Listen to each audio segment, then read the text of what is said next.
오늘 우리에게 주시는 하나님의 말씀은 사도행전 27장 9절부터 20절까지입니다.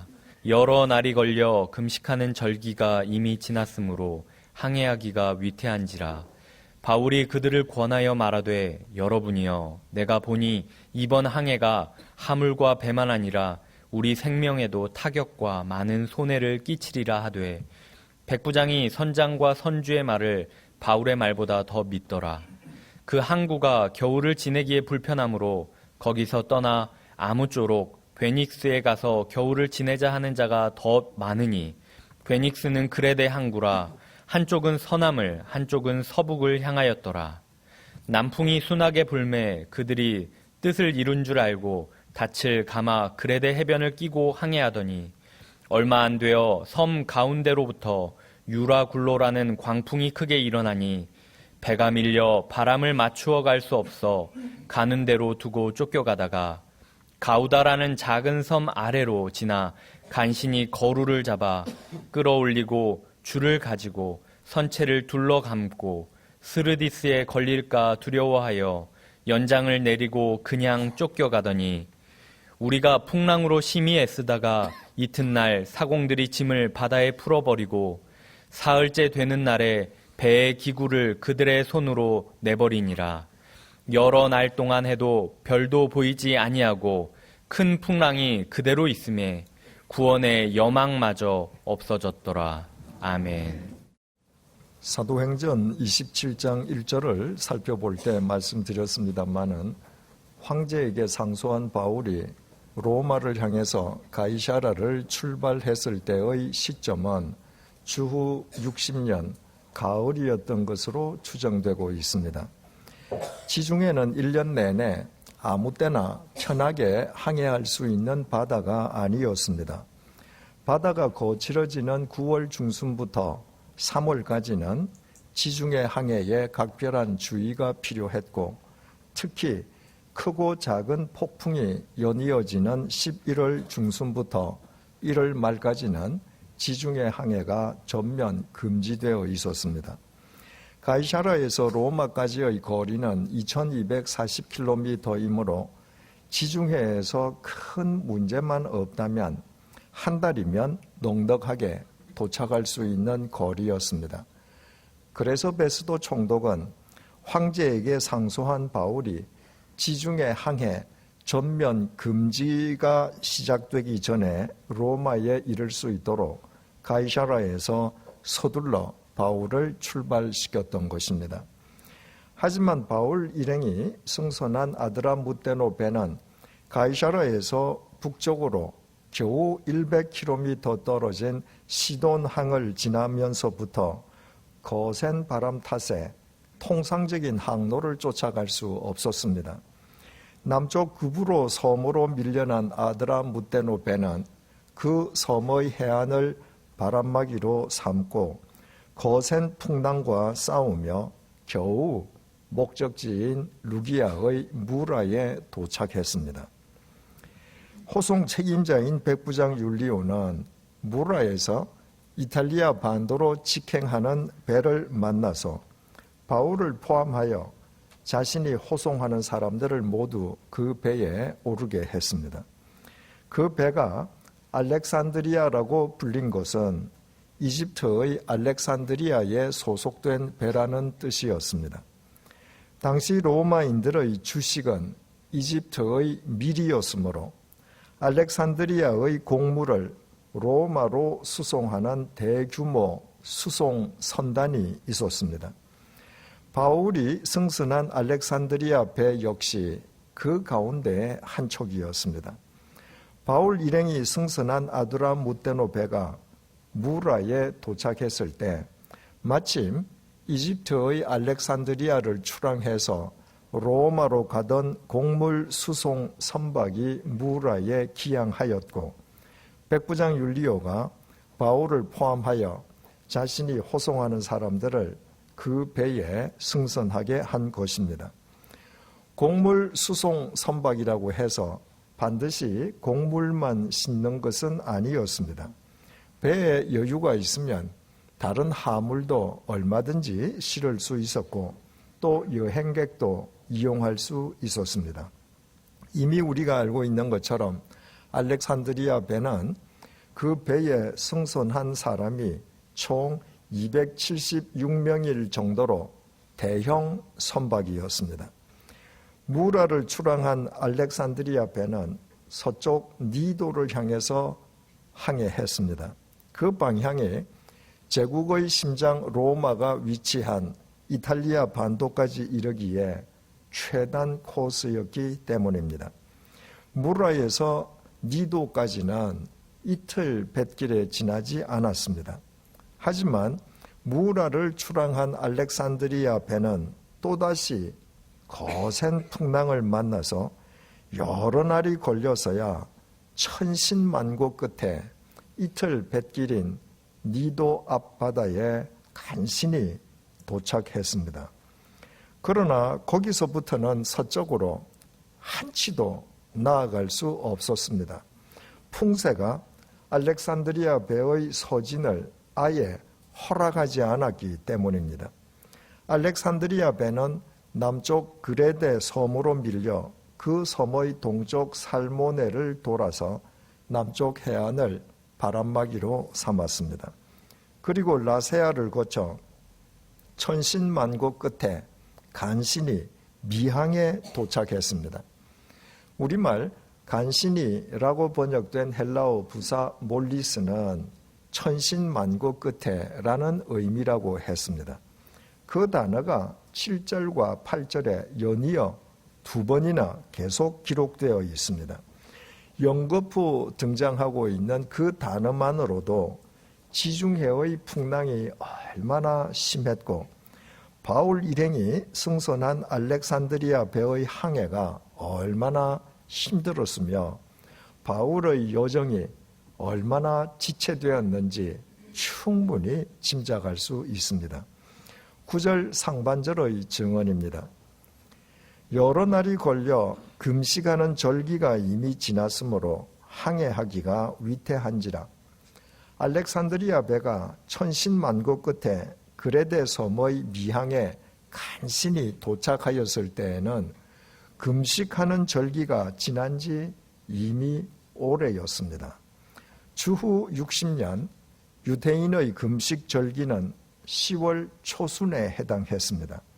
따라서 유대인의 금식 절기가 지난 지 이미 오래되었다는 것은 본문의 시점이 이미 가을이 끝난 시점이었음을 뜻합니다.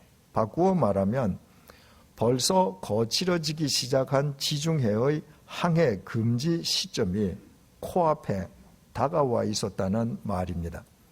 9절에서 10절을 보시겠습니다. 여러 날이 걸려 금식하는 절기가 이미 지났으므로 항해하기가 위태한지라. 바울이 그들을 권하여 말하되 여러분이여 내가 보니 이번 항해가 하물과 배만 아니라 우리 생명에도 타격과 많은 손해를 끼치리라 하되. 바울이 그 배에 승선한 사람들에게 항해의 위험성을 경고했습니다. 그 시점에 만약 다시 항해에 나선다면 하물과 배는 말할 것도 없고 사람들의 생명마저 위태로워질 것이라는 경고였습니다. 우리말 권하다는 의미의 헬라어 동사 파라이네오가 원문에 미완료형으로 기록되어 있습니다. 바울이 몇 번씩이나 그렇게 권하였다는 뜻입니다. 알렉산드리아 배에 승선한 사람들이 배를 출항시키려 하는 것을 안 바울이 그들을 그렇게 계속하여 만류했던 것입니다. 11절입니다. 백부장이 선장과 선주의 말을 바울의 말보다 더 믿더라. 알렉산드리아 배에는 선장 외에 그 배의 선주도 동승해 있었습니다. 바울을 호송하는 책임자인 백부장 율리오는 바울의 말보다 선장과 선주의 말을 더 믿었습니다.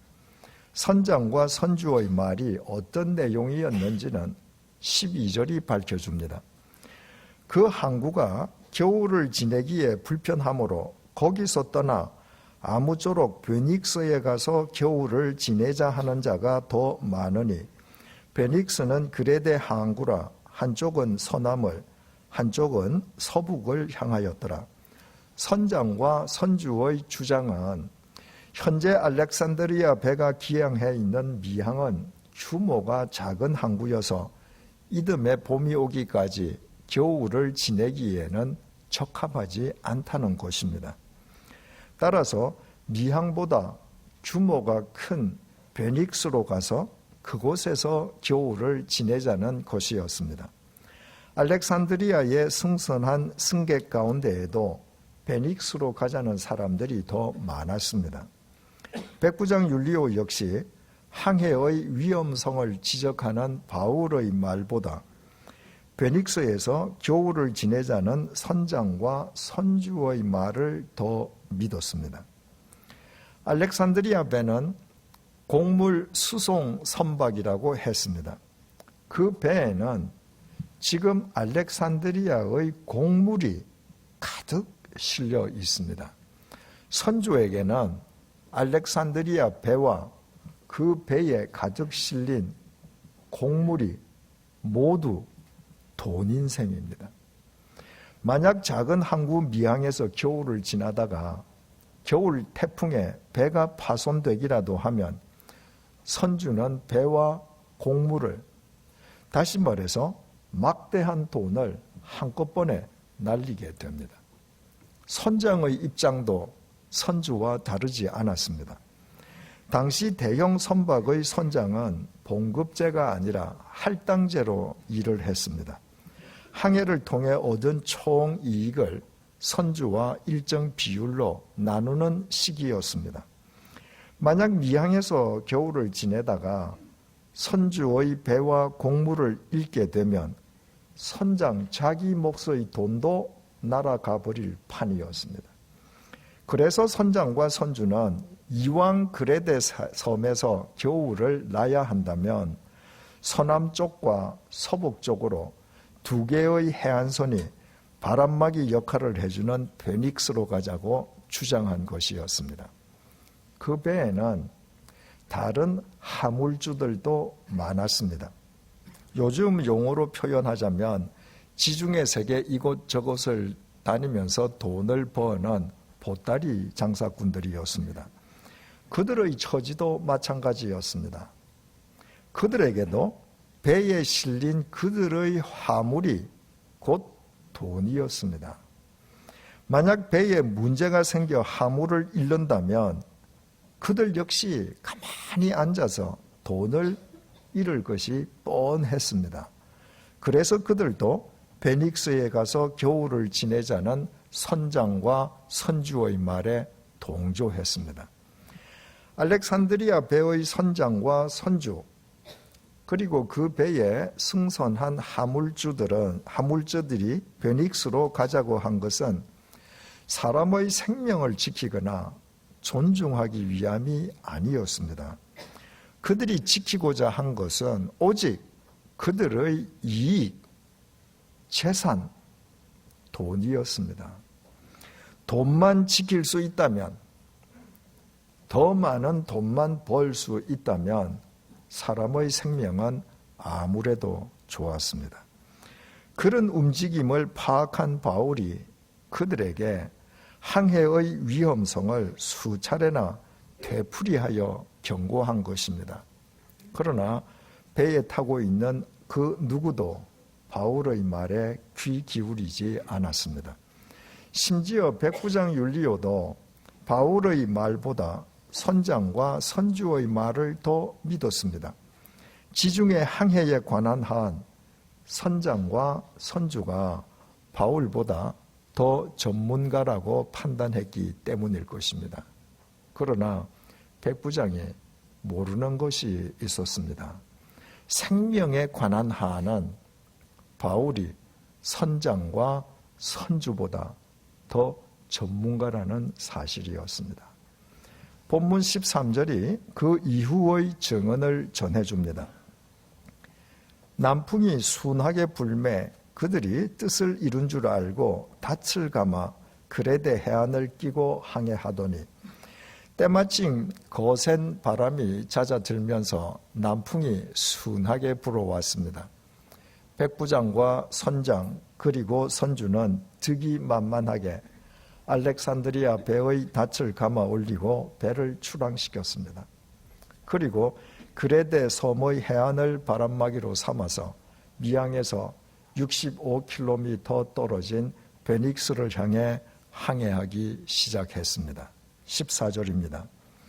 얼마 안 되어 섬 가운데로부터 유라굴로라는 광풍이 크게 일어나니 순풍은 찰나였습니다. 알렉산드리아 배가 바람막이로 삼았던 그레데 섬 한가운데로부터 갑자기 유라굴로라는 광풍이 크게 일어나 배를 덮쳤습니다. 상상을 초월하는 죽음의 광풍이었습니다. 15절입니다. 배가 밀려 바람을 맞추어 갈 수 없어 가는 대로 두고 쫓겨가다가 유라굴로 광풍이 덮치는 순간부터 알렉산드리아 배는 통제력을 상실하고 말았습니다. 16절에서 17절입니다. 가우다라는 작은 섬 아래로 지나 간신히 거루를 잡아 끌어올리고 줄을 가지고 선체를 둘러감고 스르디스에 걸릴까 두려워하여 연장을 내리고 그냥 쫓겨가더니 유라굴로 광풍에 휩쓸린 알렉산드리아 배는 베닉스에서 남서쪽으로 35km 떨어진 작은 섬 가우다 아래쪽으로 또 밀려갔습니다. 그 섬이 잠시 바람막이 역할을 해주는 동안에 선원들은 간신히 거룻배를 갑판 위로 끌어올렸습니다. 구명정을 뜻하는 거룻배는 평상시에는 배 뒤편 고물에 매달아 끌고 다녔습니다. 하지만 선원들은 유라굴로 광풍 속에서 유실되지 않도록 갑판 위로 거룻배를 끌어올렸습니다. 거룻배에는 이미 빗물과 바닷물이 가득 차 있었으므로 선원들은 안간 힘을 다해 간신히 거룻배를 끌어올렸습니다. 그리고 선체가 광풍에 파손되지 않도록 밧줄로 선체를 가로 세로로 단단히 조여 메었습니다. 고대 선박에는 무거운 돛대가 설치되어 있었으므로 태풍 속에서 선체를 밧줄로 조여 매는 것은 필수적인 대응책이었습니다. 그리고 스르디스에 걸릴까 두려워하여 연장을 내리고 그냥 쫓겨갔습니다. 지중해 남쪽에는 아프리카 대륙의 리비아 해안이 있는데 당시 그 바다 속에는 모래 언덕으로 불리는 스르디스가 많았습니다. 어떤 배든 그 바닷속 모래 언덕에 한 번 걸리기만 하면 더 이상 움직일 수 없었습니다. 그레데 섬 미항을 출항한 알렉산드리아 배가 유라굴로 광풍에 남서쪽에 위치한 가우다 섬으로 휩쓸려 갔기에 선원들은 자칫 배가 남쪽 리비아 해안까지 밀려가서 바닷속 모래 언덕에 걸릴지도 모른다는 두려움에 사로잡혔습니다. 그들은 광풍 속에서 배를 제어해 보려고 온갖 애를 다 썼지만 아무 소득이 없었습니다. 18절입니다. 우리가 풍랑으로 심히 애쓰다가 이튿날 사공들이 짐을 바다에 풀어버리고, 풍랑으로 심히 애쓰다는 표현은 폭풍으로 심히 괴롭힘을 당하다는 뜻입니다. 하루가 지나 이튿날이 되었지만 광풍의 위세는 조금도 수그러들지 않았습니다. 선원들은 강풍 속에서 배가 전복하지 않도록 배의 무게를 줄이기 위해서 비상식량을 제외한 화물을 모두 바다에 내버려야만 했습니다. 이집트의 알렉산드리아 항에서 실은 거대한 양의 곡물, 많은 화물주들이 실은 온갖 화물을 모두 바다에 내버렸습니다. 그것은 선주와 선장의 돈, 화물주들의 돈이었습니다.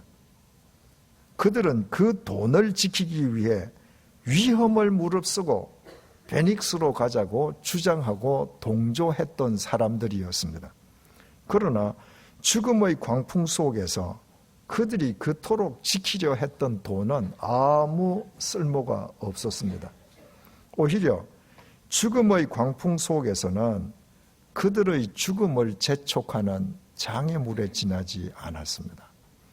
그들은 자신들의 생명을 지키기 위해 자신들의 재산을, 돈을 모두 바다에 내버리지 않을 수 없었습니다. 19절입니다. 사흘째 되는 날에 배의 기구를 그들의 손으로 내버리니라. 사흘째가 되어도 상황은 전혀 호전되지 않았습니다. 어쩔 수 없이 선원들은 침구, 의자, 테이블 등 배의 기구마저 바닷속으로 내버려야 했습니다.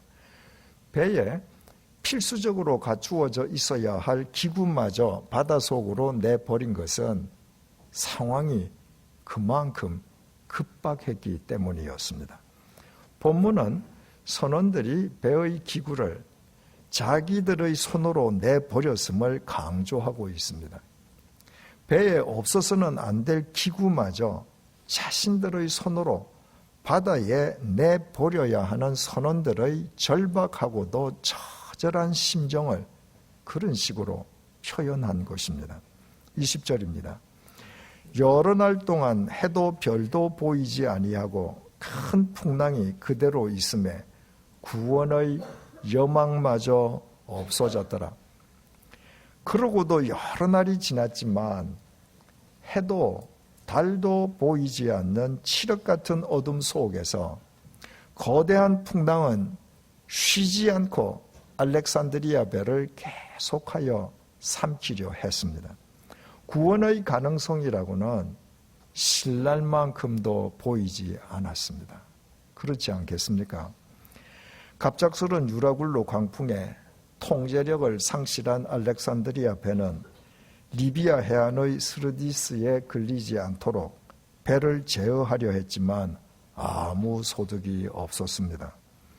이튿날에는 배가 전복하지 않도록 선장과 선주 그리고 화물주들이 그토록 지키려 했던 그들의 재산, 돈을 모두 바닷속에 내버려야 했고 사흘째 되는 날에는 배의 기구마저 포기해야 했습니다. 하지만 배를 삼키려는 거대한 풍랑의 위세는 조금도 꺾어지지 않는 가운데 해도 별도 보이지 않는 칠흑 같은 흑암이 며칠이나 계속되었습니다.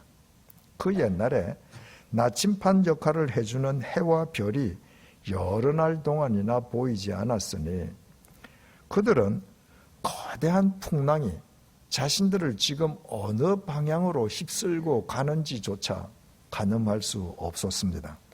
구원의 희망은커녕 배에 있는 모든 것을 내버리고서도 오히려 절망적인 죽음과 맞닥뜨리고 말았습니다.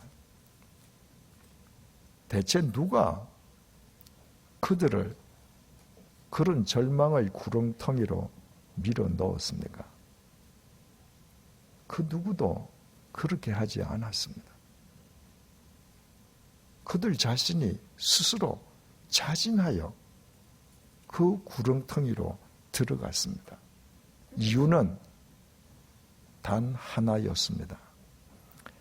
그들이 그토록 중요하게 여기던 자신들의 재산, 돈을 지키기 위함이었습니다. 바울이 그들에게 경고한 것은 돈보다 생명이 더 중요하다는 것이었습니다. 하지만 그들은 생명보다 돈을 더 소중하게 여겼습니다. 돈이면 생명도 지킬 수 있고 돈이면 무엇이든지 다 할 수 있다고 믿었습니다. 그러나 그들이 지키려 했던 바로 그 돈 때문에 오히려 그들의 생명이 절망적인 죽음의 구렁텅이에 빠져버리고 말았습니다. 어떻습니까? 이들의 모습이 현대인의 모습, 바로 우리 자신의 모습인 것은 아닙니까? 돈에서 해방되지 않으면 수단이어야 할 돈을 삶의 목적으로 삼으면 돈이 도리어 사람을 죽인다는 것은 변함없는 주님의 말씀입니다. 디모데전서 6장 10절을 통한 주님의 말씀입니다. 돈을 사랑함이 일만악의 뿌리가 되나니 이것을 탐내는 자들은 미혹을 받아 믿음에서 떠나 많은 근심으로서 자기를 찔렀도다. 주님께서는 돈 자체를 악이라고 말씀하신 적은 한 번도 없습니다. 그러나 주님께서는 돈을 사랑함이 일만악의 뿌리가 된다고 단언하셨습니다. 돈을 목적으로 삼는 것이 모든 악의 근원이라는 것입니다. 누구든 돈을 목적으로 삼으면 그 순간부터 하나님을 등지고 결과적으로 자신을 찔러 해치기 마련입니다. 왜 제조업자들이 유해식품, 불량 상품을 만들어냅니까? 돈 때문입니다. 왜 건설업자들이 불량 시공을 합니까? 돈 때문입니다. 왜 운송업자들이 과적을 일삼습니까? 돈 때문입니다. 왜 유흥업소가 번창합니까? 돈 때문입니다. 사행성 산업은 왜 건절되지 않습니까? 돈 때문입니다. 반인륜적인 납치, 인신매매가 어떻게 가능할 수 있겠습니까? 돈 때문입니다. 투기꾼들이 왜 좁은 국토를 온통 부동산 투기장으로 만들어가고 있습니까? 돈 때문입니다. 매점, 매석, 폭리, 사기, 횡령, 대기업의 부당거래, 횡포와 갑질이 왜 기승을 부리고 있습니까? 돈 때문입니다. 돈 때문에 저지르는 이런 행위는 상대방의 생명을 해치는 것으로 그치지 않습니다. 그것은 결과적으로 그런 세상 속에서 살아가는 자기 자신의 생명을 찌르는 자해 행위입니다. 작년에 한국을 대표하는 재벌 총수의 장남과 차남이 벌인 재산 다툼으로 온 세상이 떠들썩했습니다. 어느 한 아들이 돈이 없어서 시비를 건 것이 아니었습니다.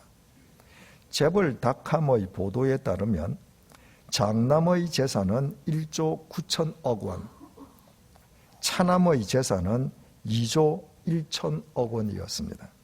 천문학적인 재산입니다.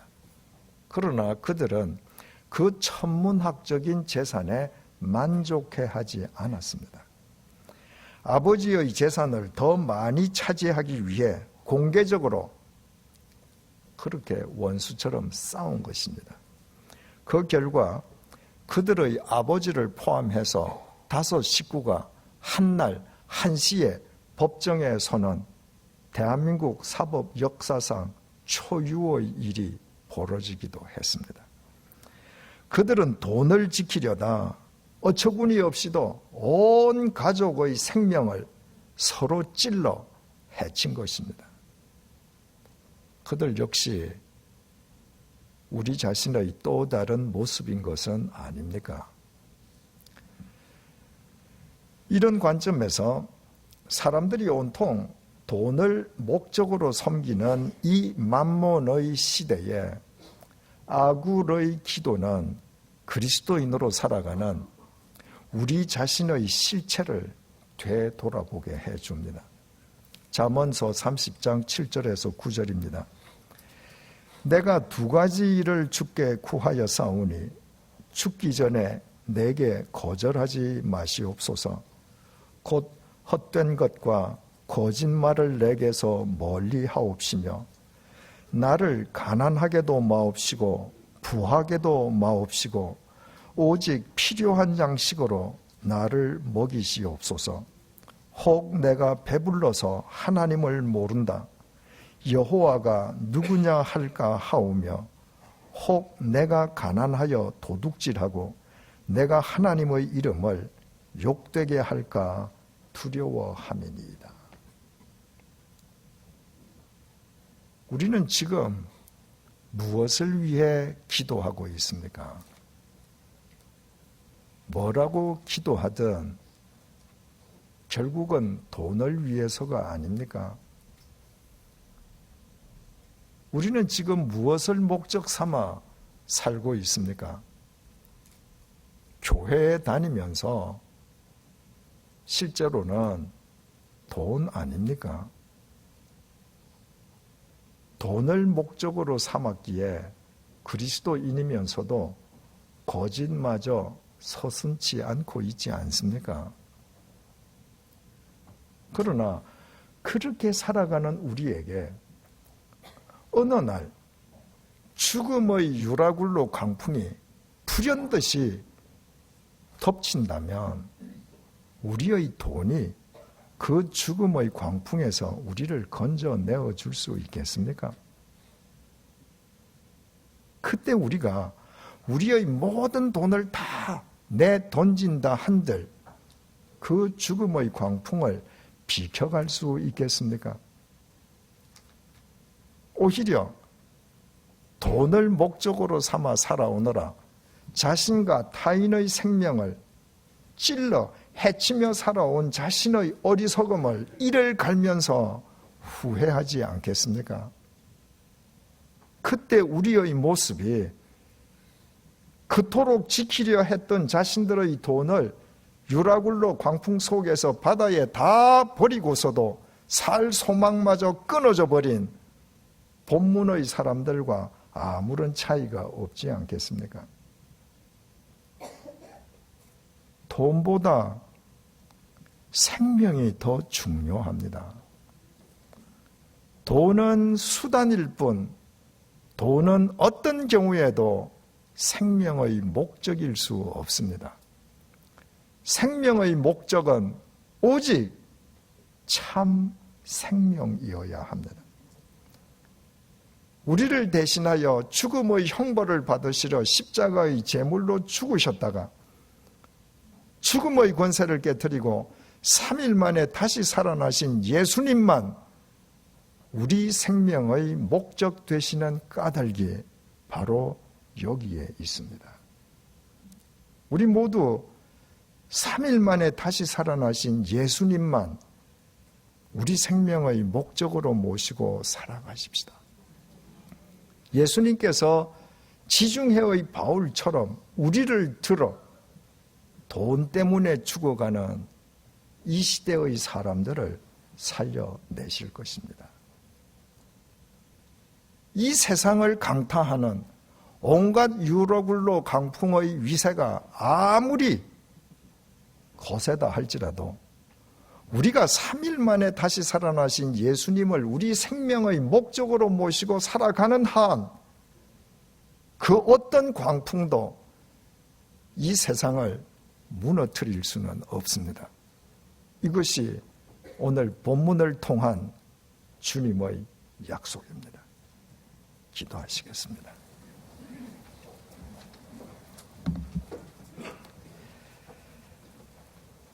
바울은 돈보다 사람의 생명을 더 중하게 여겼기에 항해의 위험성을 몇 번씩이나 경고했습니다. 그러나 알렉산드리아 배의 선주와 선장 그리고 그 배에 승선한 하물주들은 그들의 재산, 돈을 더 중하게 여겨 베닉스로 가자고 했습니다. 백부장 율리오는 사람의 생명을 더 중하게 여기는 바울의 말보다 돈을 더 중하게 여기는 선주와 선장의 말을 더 신뢰했습니다. 그러나 그들은 그토록 지키려 했던 돈 때문에 죽음의 광풍을 만났고 모든 돈을 바다에 다 내버리고서도 그 죽음의 광풍에서 벗어나지 못했습니다. 만약 그 배에 사도 바울이 동승해 있지 않았더라면 그들의 인생은 그렇게 허망하게 끝나고 말았을 것입니다. 오늘 본문을 통해 어리석은 그들이 바로 우리 자신의 모습임을 깨닫게 해주셔서 감사합니다. 주님이 아니라 돈을 삶의 목적으로 삼아왔던 우리의 허물을 용서해 주십시오. 돈을 목적으로 삼느라 거짓을 거짓으로 여기지도 않았던 우리의 영적 무지를 사하여 주십시오. 이제부터 돈보다 생명이 더 소중함을 깨달아 오직 3일 만에 다시 살아나신 예수님만 우리 생명의 목적으로 모시고 살게 해 주십시오. 그리고 아굴의 기도가 날마다 우리 모두의 기도가 되게 해 주십시오. 내가 2가지 일을 주께 구하여 싸우니 죽기 전에 내게 거절하지 마시옵소서. 곧 헛된 것과 거짓말을 내게서 멀리하옵시며 나를 가난하게도 마옵시고 부하게도 마옵시고 오직 필요한 양식으로 나를 먹이시옵소서. 혹 내가 배불러서 하나님을 모른다 여호와가 누구냐 할까 하오며 혹 내가 가난하여 도둑질하고 내가 하나님의 이름을 욕되게 할까 두려워함이니이다. 이 모든 말씀 예수님의 이름으로 기도드립니다. 아멘.